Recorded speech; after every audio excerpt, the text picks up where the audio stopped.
Ya itu, karena departemen itu yang mestinya mengayomi rakyat ternyata korupsinya gede-gedean.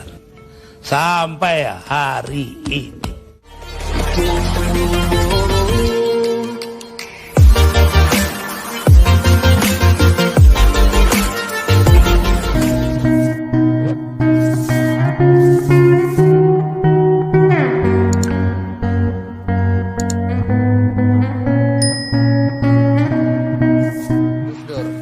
Dalam upaya mencopot Anda, siapa orang yang paling bertanggung jawab atas pencopotan tersebut menurut Anda?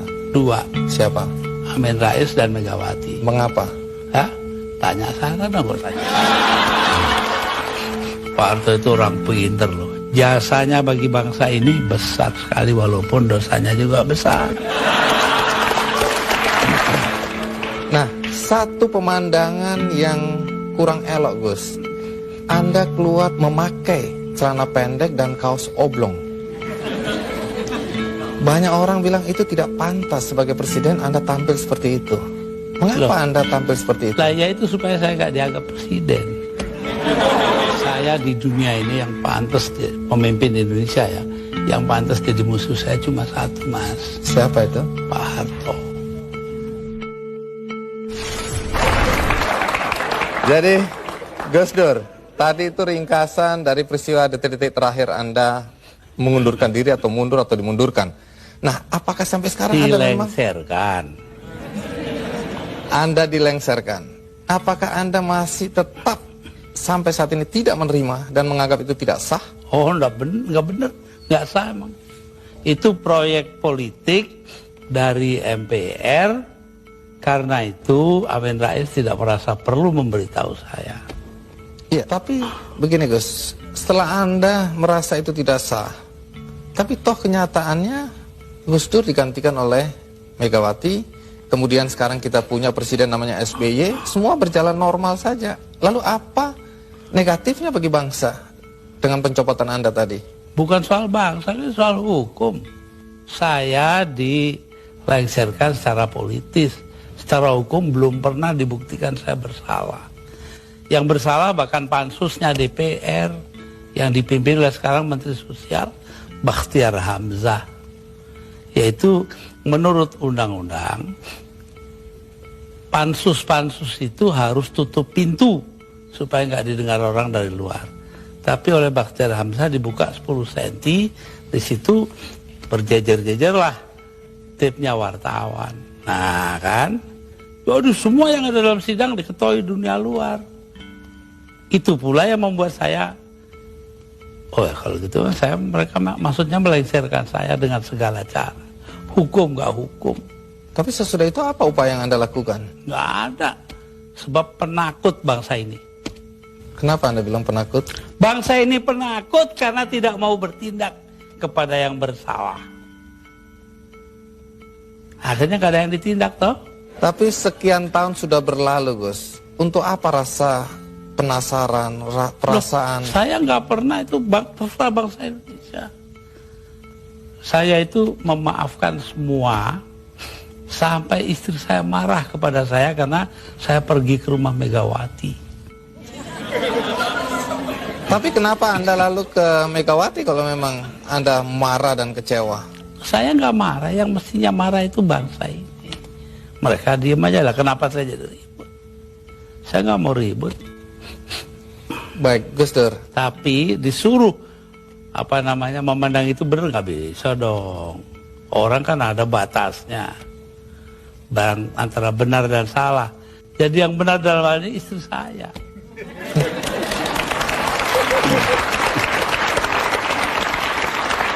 Tapi kenapa Gus Dur nggak mau nurut? Tanya dia, jangan tanya saya dah. 300.000 orang Mas tanda tangan supaya saya jangan berhenti jadi presiden, tahu? Tapi saya bilang daripada bangsa ini pecah dalam pertempuran darah mengalir karena saya, mendingan saya lengser aja deh. Nah itu. Tapi omongan ini kan dibilang omongan ngawur Gus. Karena faktanya ketika Anda bilang nanti jutaan orang akan datang masuk Jakarta, orang-orang dari Jawa Timur. Begitu ditunggu-tunggu nggak datang. Saya yang nahan kok.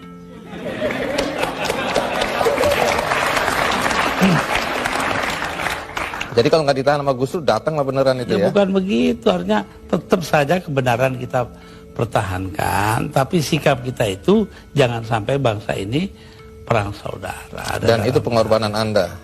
Ya, bagi saya bukan korban, biasa aja.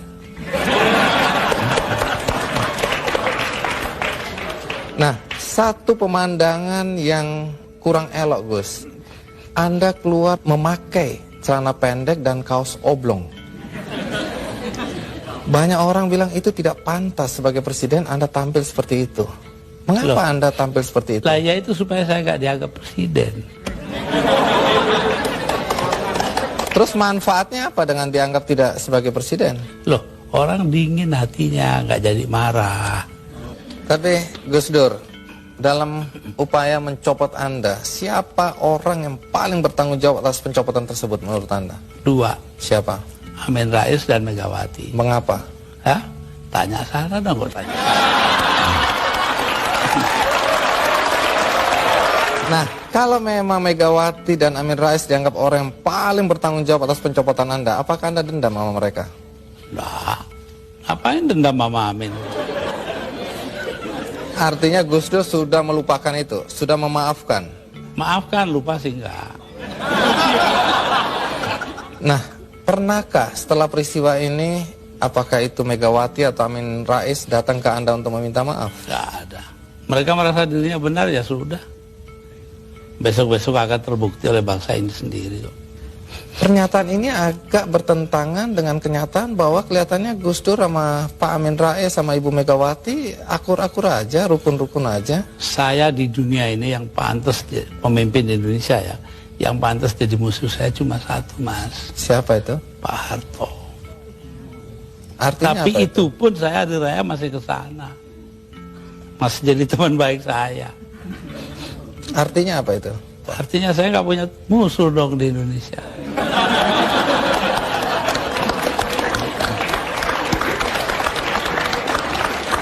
Ada satu hal, kita banyak mendengar bahwa teman-teman dekat Anda dulu menyesalkan kenapa Anda jadi presiden. Anda sebenarnya lebih layak menjadi guru bangsa, nggak usah ikut campur dalam perpolitikan yang nggak jelas itu. Saya diperintah oleh 5 orang sesepuh saya. Itu saja, kalau mereka memerintahkan apa saja masuk api, masuk api. Tanpa perlu berpikir? Tanpa perlu berpikir. Kenapa begitu? Loh, Selain sesepuh saya ini itu kan, orang pesantren disuruh nurut orang tua. itu nggak bisa ditawar itu Gus. Nggak bisa ditawar. 5 orang itu, saya nggak sebut namanya. Gus Dur, dalam 20 bulan sebagai presiden, prestasi apa saja sih yang sudah dicapai? Saya itu menjadi presiden di saat Indonesia menghadapi bahaya akan terurai. Kelompok-kelompok separatis ada di mana-mana. Jadi saya berangkat keliling-keliling dunia itu 80 kali dalam 20 bulan. Jadi 4 kali 1 bulan. Itu tugas saya cuma satu. Apa?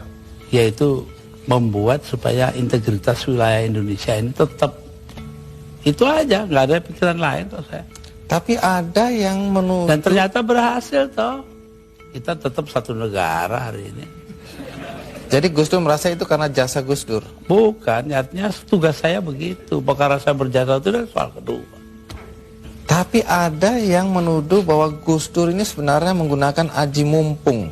Mumpung jadi presiden, dibayarin negara, keliling jalan-jalan. Allah nanti sejarah akan membuktikan. Tapi Gus Dur, perjalanan Anda itu menelan biaya sampai 52,7 miliar. Ya, tapi eksistensi Indonesia sebagai satu negara harganya jauh lebih tinggi. Jadi nggak bisa dipersoalkan itu biaya. Nggak bisa dipersoalkan. Loh, kalau enggak kan udah dipakai oleh orang-orang brengsek itu.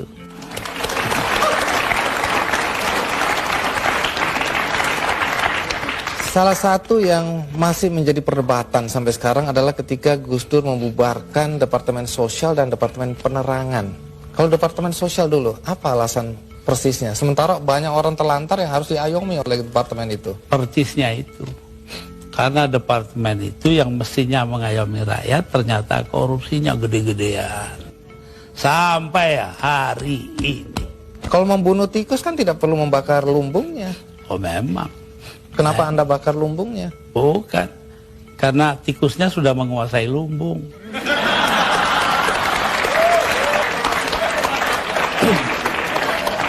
Depan dibubarkan. Kalau Depan jelas. Akibatnya sekarang pers itu sangat tidak terkontrol. Begini Bahkan pornografi sekarang merajalela. ya. Ya, betul. Itu dosa Anda loh.